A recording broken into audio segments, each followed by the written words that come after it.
Hi hello നമസ്കാരം അസ്സലാമു അലൈക്കും. അപ്പോൾ കുറച്ച് ദിവസമായിട്ട് ഓണം വെക്കേഷൻ വീടും പിന്നെ അതുപോലെ കുടുംബത്തിനകത്തൊരു കല്യാണവും ഒക്കെ ആയിട്ട് അങ്ങനെ അങ്ങ് പോയി.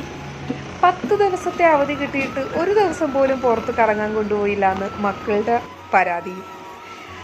എന്നാൽ പിന്നെ ഈ പരാതി ഒന്ന് തീർത്തു കൊടുത്തൂടെ, നിനക്ക് ഈ മക്കളെയും കൊണ്ട് പുറത്തൊക്കെ പൊക്കൂടെ എന്ന് ഹസ്ബൻഡിൻ്റെ ചോദ്യവും. എന്നാൽ പിന്നെ ഞാൻ ആലോചിച്ചു, അങ്ങനെ പറ്റില്ലല്ലോ, KSRTC ബസ്സുള്ളപ്പോൾ എവിടെ പൊയ്ക്കൂടാ, എന്നാൽ പിന്നെ ഒരു ആക്കാം എന്ന് വിചാരിച്ചു.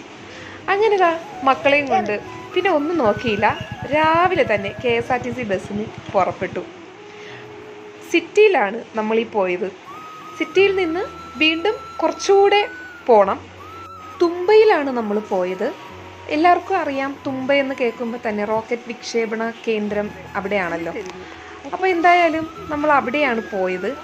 പോയ വഴിയിൽ തന്നെ ഫുഡെല്ലാം കഴിച്ചിട്ടാണ് നമ്മൾ അങ്ങോട്ടേക്ക് എത്തിയത്. മക്കൾക്ക് അവിടെ ചെന്നപ്പോൾ ഭയങ്കര സന്തോഷമായി. കുറേ പൂക്കളുടെ നടുവിലേക്കാണ് നമ്മൾ എത്തിപ്പെട്ടത്. അപ്പോൾ ശരിക്കും പറഞ്ഞാൽ ഈ ഓണമാകുമ്പോൾ തന്നെ നമുക്ക് പൂവുകളും ഓണവുമായിട്ട് ഭയങ്കര ബന്ധമാണല്ലോ. അപ്പോൾ പിന്നെ അങ്ങനെ ഒരു സ്ഥലം തന്നെ വേണമെന്ന് എനിക്കും തോന്നി. അതുകൊണ്ടാണ് ഞാൻ മക്കളെയും കൊണ്ട് അങ്ങോട്ട് തന്നെ വന്നത്. കണ്ണിന് ഭയങ്കര കുളിർമയേകുന്ന കാഴ്ചയായിരുന്നു. മനസ്സിനാണെങ്കിലോ ഭയങ്കര സമാധാനം കിട്ടുന്ന ഒരു അന്തരീക്ഷവും. മൊത്തത്തിൽ പറഞ്ഞ ഭയങ്കര വൈബായിരുന്നു അവിടെ. പോസിറ്റിവിറ്റി നിറഞ്ഞൊരിടം.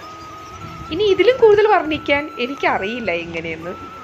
എന്തായാലും ഭയങ്കര കാമൻ ക്വയറ്റായിട്ടുള്ള ഭയങ്കര നല്ല പ്രകൃതി ഭംഗി ഏറിയ ഒരു ഇടം. പ്രകൃതി ഭംഗി ഏറാൻ കാരണം അവിടുത്തെ ഈ പൂക്കൾ തന്നെയാണ്. ഒരു സെക്ഷൻ നിറയെ സൂര്യകാന്തി പൂക്കൾ, ഒരു സെക്ഷൻ നിറച്ച് ജമന്തി പൂക്കൾ. ചെടികൾ ഈ പൂക്കൾ കൊണ്ട് നിറഞ്ഞിരിക്കുന്ന ആ ഒരു കാഴ്ച കാണുമ്പോൾ തന്നെ മനസ്സിന് ഭയങ്കര റിലാക്സേഷനും പോസിറ്റിവിറ്റിയൊക്കെ നിറഞ്ഞു കിട്ടും. എന്തായാലും ശരി, ഒരു യാത്ര വല്ലപ്പോഴൊക്കെ പോകുമ്പോൾ ഇങ്ങനെ മനസ്സിന് സന്തോഷം കിട്ടുന്ന സമാധാനം കിട്ടുന്ന ഒരിടത്തേക്ക് തന്നെ പോകണം. അത് ഭയങ്കര ഒരു സംഭവമാണ് നമുക്ക്. എന്തായാലും ഭയങ്കര രസമായിരുന്നു. പോയത് വെറുതെ ആയില്ല എന്ന് എനിക്ക് തോന്നി. അതുകൊണ്ടാണ് ഞാൻ ഇത്രയും അതിനെ വർണ്ണിച്ചത്. മാഷാ അല്ലാഹ്. അങ്ങനെ അൽഹംദുലില്ലാഹ് മക്കളെയും കൊണ്ട് ഇങ്ങനെ ഒരു യാത്ര പോകാൻ പറ്റിയതിൽ എനിക്ക് ഭയങ്കര സന്തോഷം തോന്നി. വല്ല ആണ്ടിലൊരിക്കലൊക്കെ ഇതേപോലെ വല്ലപ്പോഴൊക്കെ KSRTC ബസ്സിൽ എവിടെയെങ്കിലുമൊക്കെ ഒന്ന് പോയിട്ട് വരാനായിട്ട് ഞാൻ ശ്രമിക്കാറുള്ള ആളാണ്. ഹസ്ബൻഡ് ഭയങ്കര സപ്പോർട്ടീവാണ്. പോയിട്ട് വരാൻ പറ്റുന്ന സ്ഥലങ്ങൾ, ഒരു ദിവസം കൊണ്ട് പോയിട്ട് വരാൻ പറ്റുന്ന സ്ഥലങ്ങളിൽ എന്തുകൊണ്ട് പൊയ്ക്കൂടാ എന്നുള്ളൊരു ക്വസ്റ്റ്യൻ പലപ്പോഴും അദ്ദേഹം ചോദിക്കാറുണ്ട്.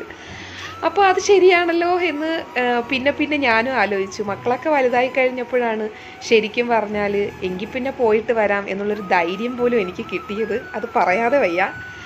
എന്തായാലും മക്കളെയും കൊണ്ട് ഇവിടം വരെ വന്ന് അവരെ ഒന്ന് സന്തോഷിപ്പിച്ചെടുത്തപ്പോൾ എനിക്ക് അതും മക്കളേക്കാൾ അതിലേറെ സന്തോഷം എനിക്കായിരുന്നു എന്ന് വേണം എനിക്ക് തോന്നിയത്. അത് അങ്ങനെ വേണം പറയാൻ. കാരണം അവരെ സന്തോഷിപ്പിക്കുമ്പോൾ അവരനുഭവിക്കുന്ന സന്തോഷത്തിനേക്കാളും വലിയൊരു സന്തോഷമാണ് എനിക്ക് ഉണ്ടാകാറ്. എന്തായാലും അൽഹംദുലില്ലാഹ് നല്ലൊരിടം കേട്ടോ. പോകാൻ പറ്റുന്നവരൊക്കെ പോയി കാണുക. പിന്നെ എനിക്ക് പറയാനുള്ള എന്താണെന്ന് വെച്ചാൽ, സന്തോഷം നമ്മൾ തന്നെ കണ്ടെത്തണം. നമ്മളെ സന്തോഷിപ്പിക്കാനായിട്ട് ആരെങ്കിലും വരും, അല്ലെങ്കിൽ നമ്മളെ സന്തോഷിപ്പിക്കാൻ ആരെങ്കിലും വേണം എന്നുള്ളൊരു നിർബന്ധം നമ്മൾ ഒരിക്കലും ഉണ്ടാക്കരുത്. നമ്മുടെ സന്തോഷം നമ്മുടെ കൈകളിലാണ്. നമ്മൾ തന്നെ അത് കണ്ടെത്തണം. ഓക്കെ. അങ്ങനെ അവിടെ നിന്ന് ഇറങ്ങിയതിന് ശേഷം മക്കൾക്ക് ഷാർജ ഷെയ്ക്കൊക്കെ വാങ്ങി കൊടുത്തു. അവരതൊക്കെ കുടിച്ചു, ഹാപ്പിയായി. പിന്നെ തിരിച്ച് നമ്മൾ നമ്മുടെ വീട്ടിലേക്ക് വീണ്ടും ബസ്സിൽ യാത്ര തിരിച്ചു. അപ്പോൾ അതൊക്കെയാണ് ഇന്നത്തെ എൻ്റെ ഈ വിശേഷം. എൻ്റെ ഈ ചെറിയ വിശേഷം കേൾക്കാനായിട്ട് കാതോർത്തിരുന്ന ഓരോരുത്തരോടും എൻ്റെ സ്നേഹവും നന്ദിയും ഞാൻ അറിയിക്കുന്നു. മറ്റൊരു വീഡിയോയിൽ കാണുന്നത് വരേക്കും ബൈ.